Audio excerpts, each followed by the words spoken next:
Hi friends, இஸ் சாரி cinema base அப்டேட்டில் ஒரு லேட்டஸ்டான ஒரு அப்டேட்டோடு வந்திருக்குங்க.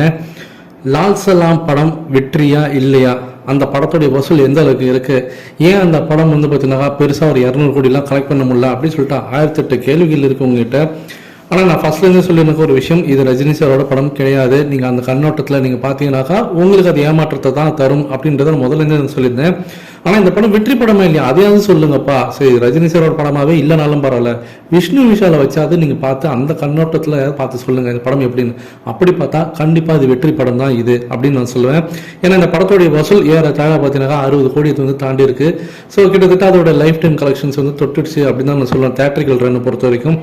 அப்படி பார்க்கும்போது இந்த படம் விஷ்ணுவோடைய படங்கள் அப்படின்னு அந்த வரிசையில் நீங்கள் அடுக்கி வச்சீங்கன்னாக்கா அது டாப் 3 கண்டிப்பாக இருக்க போகுது. ஸோ அவருக்கு பொறுத்த வரைக்கும் இது ஒரு நல்ல ஒரு வெற்றி படம். அவர் கணிசமாக அவருடைய சேலரியை கூட இப்போ இன்க்ரீஸ் பண்ணிட்டதாக நியூஸ் வந்தனுக்கு.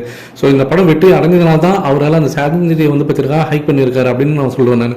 அப்படி பார்க்கும்போது அவருக்கு அது ரொம்ப திருப்தியை கொடுத்துருக்கு அப்படின்னு தான் சொல்லணும். சரி, இது உண்மையாலுமே சக்ஸஸான ஒரு மூவி தானா அப்படின்னு சொல்லிட்டு யோசிச்சிருக்க நேரத்துலாம் நேற்று பார்த்தீங்கன்னாக்கா ஒரு சக்ஸஸ் மீட் சின்னதாக பார்த்தீங்கன்னாக்கா நடந்திருக்கு. ஸோ ஏஆர் ரஹ்மான் அவர்கள் உட்பட எல்லாருமே கலந்துருக்காங்க. இந்த படத்தோட முக்கியமான அந்த க்ரூ மெம்பர்ஸ்லாம் அதில் இடம்பெற்றிருக்காங்க.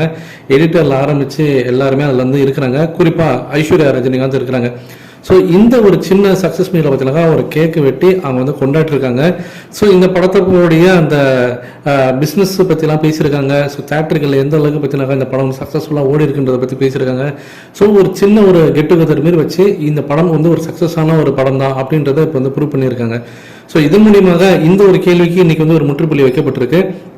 ஸோ லால் சலாம் படம் கண்டிப்பாக ஒரு வெற்றி படம் தான். இதை நீங்கள் விஷ்ணுவோட படமாக பார்க்கும் பட்சத்தில் சரி, இந்த படம் லைக்கா நடத்துக்கு ஒரு நல்ல லாபகரமான படமா அப்படின்னு கேட்டால் கண்டிப்பாக ஆமாம் தான் சொல்லுவேன். ஏன்னா படத்தோட ரிலீஸுக்கு முன்னாடி அவங்க OTT rights, audio rights, digital rights அப்படின்னு சொல்லிட்டு அங்கேயே அவங்க வித்துட்டாங்க இந்த படத்தை.